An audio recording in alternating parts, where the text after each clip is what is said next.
The following segment is sponsored by Ameriprise Financial.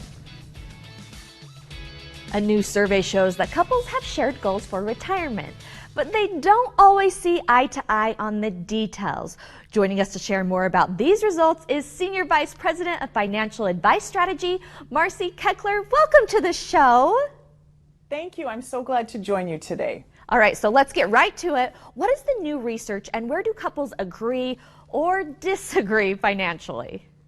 Well, as all of us who've ever been in a relationship or are in one now know, a lot happens at the intersection of love and money, and Ameriprise wanted to understand that more fully. So we did research. We talked to 1,500 couples, and we talked to both members of the couple. So we got the full story, and we learned that there's great news. 95% of couples said that they trust their spouse or partner about financial matters, and almost as many, 93%, said they have shared goals for retirement, and those are real strengths for those couples and for all of us to learn from.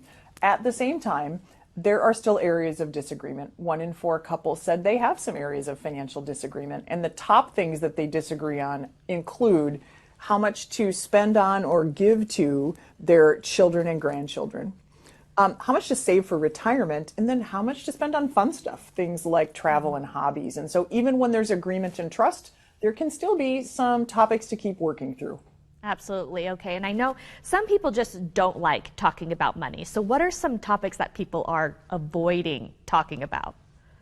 Our study found that some of the things couples are avoiding are things that have some emotion attached. And at the top of the list, with over half of couples not having done this yet, is completing an estate plan. Sometimes people think an estate plan is only for really wealthy people, and that is not the case. We all need one, and that includes things like a will, as well as documents about who you want to make healthcare decisions on your behalf if you're incapacitated, and things in a healthcare directive that really matter.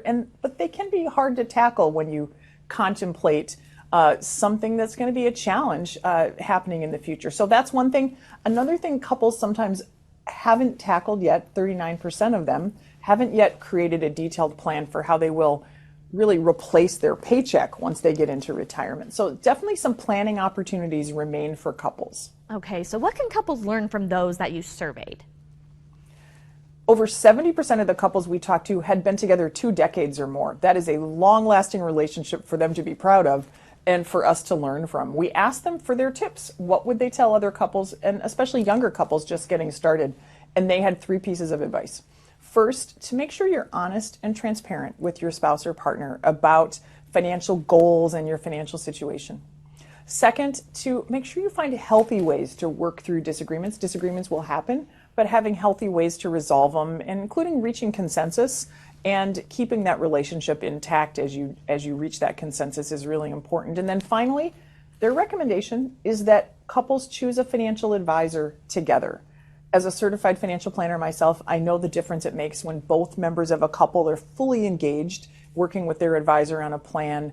And when they all work as a team, they can come up with a plan that helps achieve goals and dreams, as well as be prepared for what might go wrong today, in the future, and throughout their financial lives together. Perfect. Marcy, finances can be so difficult, but you have made this so easy. Thank you so much for joining us today. Thank you.